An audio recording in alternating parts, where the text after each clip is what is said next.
This is the Barbados Today evening news for Thursday, May 25th. Thank you for joining us. I am Mary-Claire Williams. 3 students from the Lester Vaughn School appeared in court today, charged in connection with the recent brutal beating of one of their colleagues. 2 pleaded guilty to assault, occasioning actual bodily harm. Barbados Today's Fenella Wedderburn is following the case and has the details. 3 students entered the District D Magistrates Court this morning, accompanied by their parents, charged with assaulting another student, occasioning her actual bodily harm. But by mid-afternoon, only one was allowed to return home. The 16-year-old girl was remanded to HMP Dodds, while the 14-year-old boy was sent to the Government Industrial School for the next 3 days pending sentence after they pleaded guilty to the charge before Magistrate Ian Weeks earlier today. They admitted their part in last week's brutal beating of their 15-year-old Lester Vaughn schoolmate, which was caught on video and has since gone viral. The third accused, a 15-year-old girl, told the magistrate she was not guilty of the offense. She was granted bail and will return to the St. Thomas Base Court on Monday, along with her 2 co-accused. The 15-year-old victim was not at today's hearing and is being represented by attorney-at-law Villa de Pisa. Sergeant Doreen Thompson is prosecuting the case. Fenella Wedderburn, Barbados Today. In more court news this evening, a St. Thomas man has been remanded to custody after appearing in court this morning on firearms charges.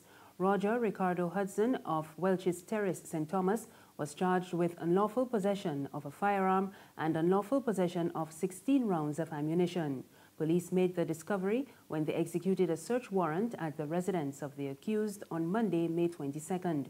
He was subsequently arrested and charged and appeared before Magistrate Ian Weeks in the District D Magistrates Court this morning. He is due back in court on July 4th.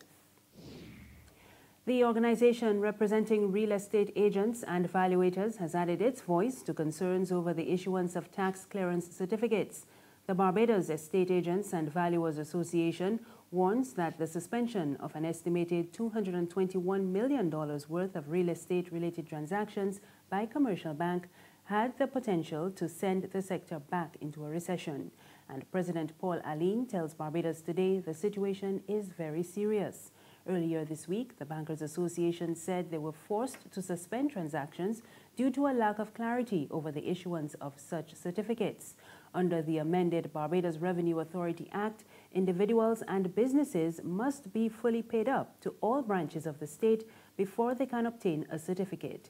Allen tells Barbados Today he understands government is trying to get citizens to pay their fair share of taxes, but he says the policy, coupled with the action of commercial banks, is impacting sales within the sector. Our real fear as agents is that the market is starting to gather a little momentum, and this could have the effect of really slowing it down and taking us right back into the recession in terms of transactions. From the valuer's side of it, when banks issue mortgages, they require valuations. So if they're slowing down on issuing mortgages because people can't get tax clearance certificates or they don't understand the process involved, then that affects that side of it as well.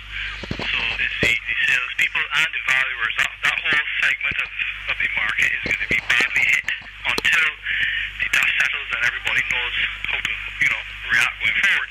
And opposition leader Mia Motley has called for the repeal of the law, but Finance Minister Chris Sinclair insists it will remain in place and government will not be bullied into repealing it.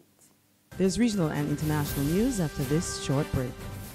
Who call and get your yams and potatoes? Wait, my girl, how you want to see you for long? I can't how you keeping, but you don't sell the nation paper no more. But that paper is selling this month, now I stop selling that. Look, one time I would have make a little dollar on the Sunday sun, but when Sunday night, I still trying to get the weather there. Well, you know you can't call that the Sunday sun no more. You gotta call that Sunset News. Call at no time that news stale. People complain that them ain't got nothing in it to read, and the price keep going up all the time. A woman abused me so sick the other day, telling me that she does read Barbados Today online for free. I can't take that abusing soul, so I switched to my potatoes and yams. Well, let me tell you, if pork selling, you got to raise pigs. How much for the yams? Oh, 75 cents a pound. But that's cheaper than that stale news. Give me... How much you want? a pound. Only a pound? Anyhow, these eating real good. Let me wrap them up for you. Come. The Barbados Today, news you can trust.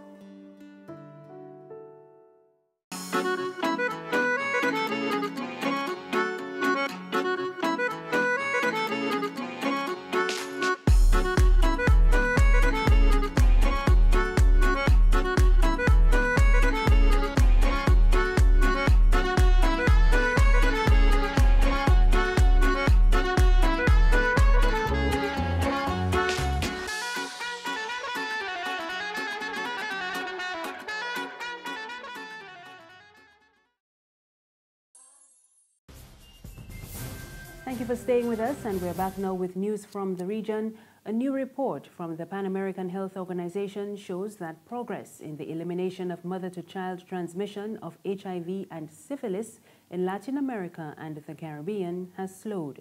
The document says a total of 2,100 children acquired HIV in 2015. The majority of cases were from mother-to-child transmission. That figure was 55% less than in 2010. However, PAHO says while new cases fell by 800 between 2010 and 2011, they only dropped by 100 between 2014 and 2015. The International Health Agency says 72% of pregnant women in Latin America who tested positive received treatment in 2015. Healthcare officials say their ultimate goal is to bring the rate down to 2%. And finally, U.S. President Donald Trump today reiterated accusations that NATO allies are not spending enough on defense, and he warned that there will be more attacks like this week's suicide bombing in Manchester unless the alliance does more to stop the militants. Allied contributions are voluntary, but Trump said some member countries owe massive amounts of money to the U.S. and NATO. I've been very, very direct with Secretary Stoltenberg and members of the alliance in saying that NATO members must finally contribute their fair share and meet their financial obligations.